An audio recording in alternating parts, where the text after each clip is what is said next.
All right, so this is going to be another movie review. This one's called What Dreams May Come, 1998. This is going to be another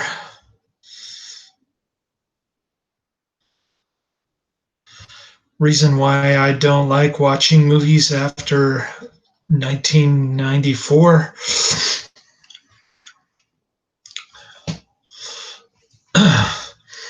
I'm ashamed to say that a lot of the themes in this movie were also ripped off in Enter the Void, because Enter the Void is by far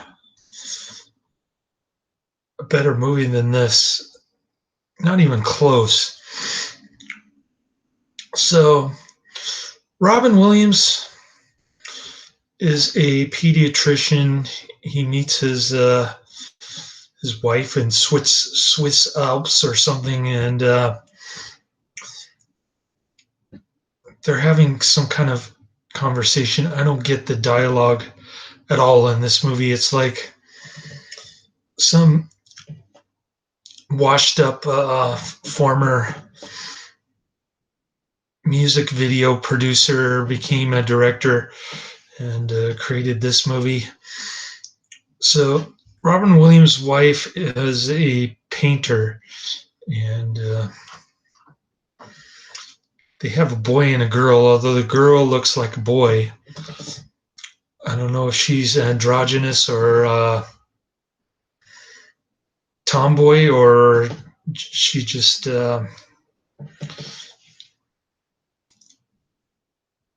hermaphrodite, but her hair makes her short hair makes her look like a boy, and so that was rather unsettling, like that creepy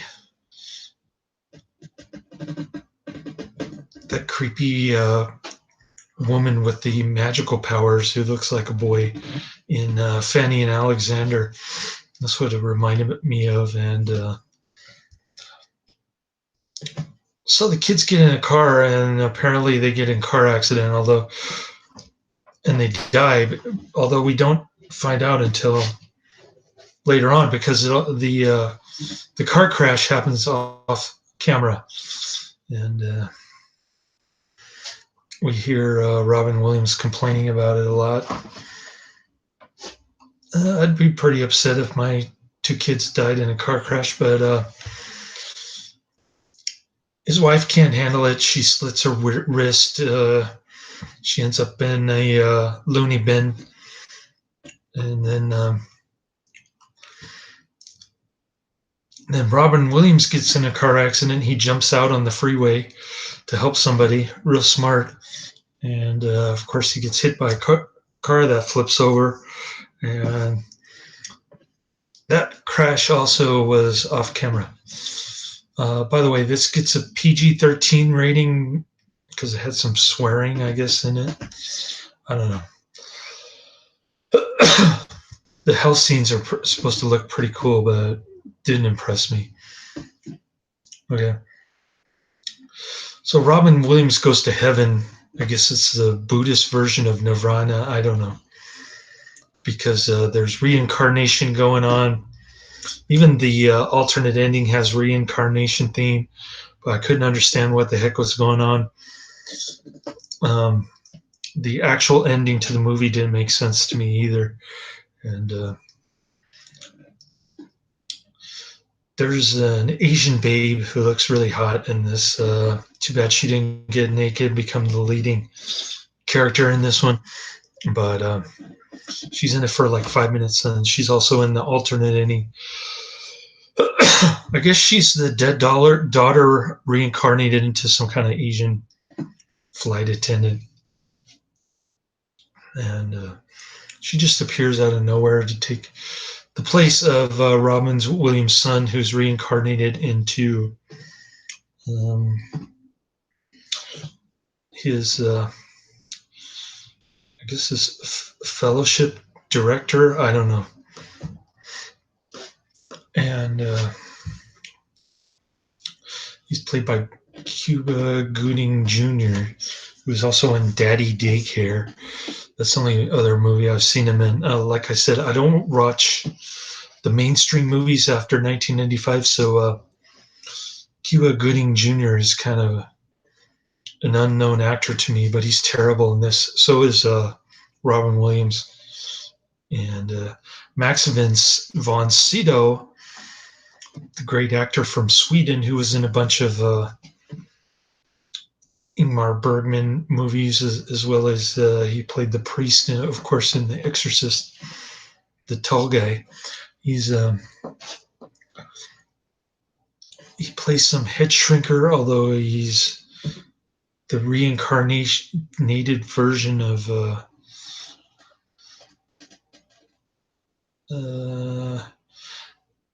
Fellowship Doctor. So they kind of switch bodies, I guess. I don't know. Anyways, he's supposed to be the tour guide because Robin Williams' wife commits suicide and she ends up in hell, which I guess is Buddhist hell. Is very strange looking hell. I've never seen hell like that before. It's Max von Sydow is the tour guide to hell, and when they get there, there's a bunch of shipwrecks, a bunch of heads or bodies buried in the ground with the heads protruding from the ground. I guess that's the only way I can describe it. And then Werner Herzog plays Robin Williams' dad with his funky German accent. Not very convincing. He's one of the protruding heads that gets stepped on by Robin Williams. Oh, sorry, Dad, kind of deal. And then, so Werner Herzog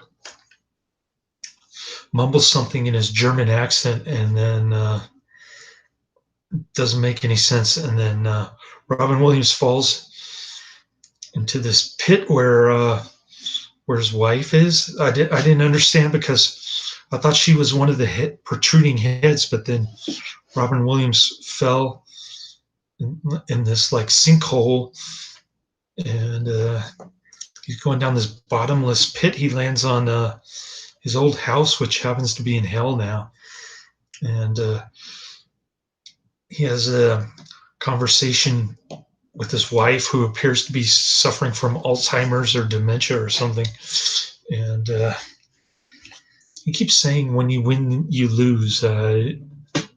Don't know what that means, and it doesn't make sense. It's almost self-contradictory, but I guess it's supposed to make him look smart. I don't know. And that's about it. I mean, yeah, I was very disappointed by this. It gets pretty good reviews on Netflix, so I thought it would be better, but should have known by the date and the actors involved that this was going to be a real stinker. I should have known better. Now I'm paying the price. I'm watching some Antarctica documentary by Werner Herzog. I'm sure I'll be bored to death tomorrow night watching that. I already started watching bonus feature, which is like Under the Ice, I think it's called, on Image Entertainment disc. So that was horrible.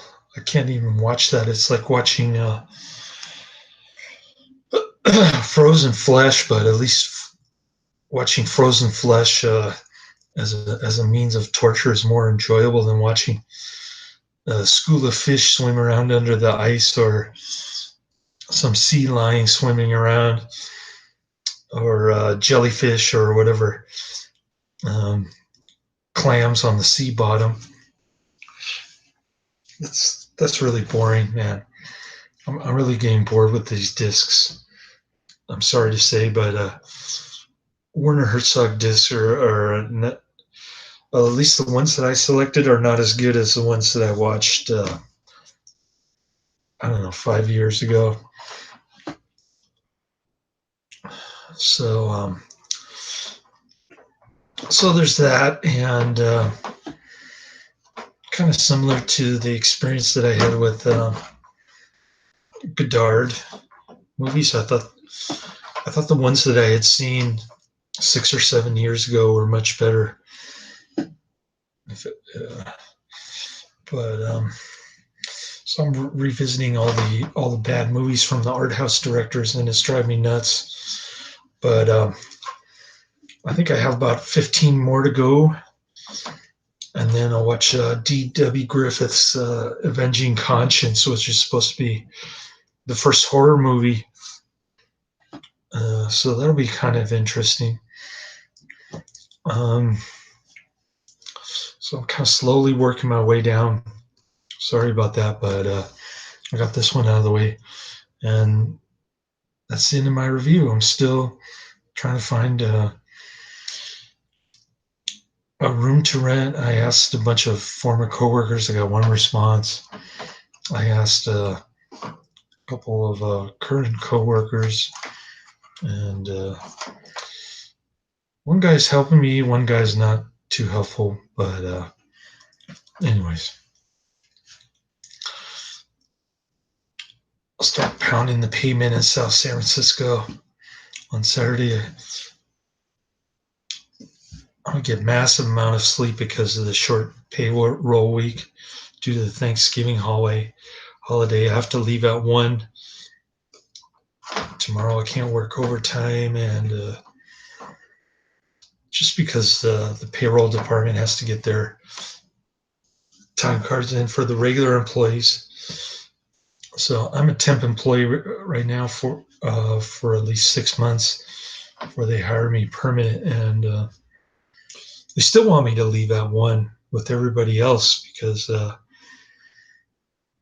can't very well work by myself over there.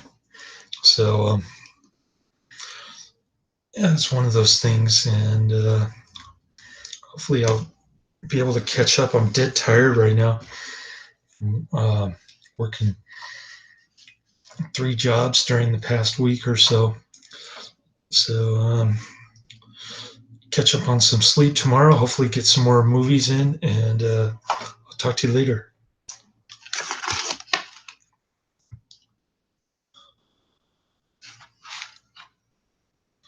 What?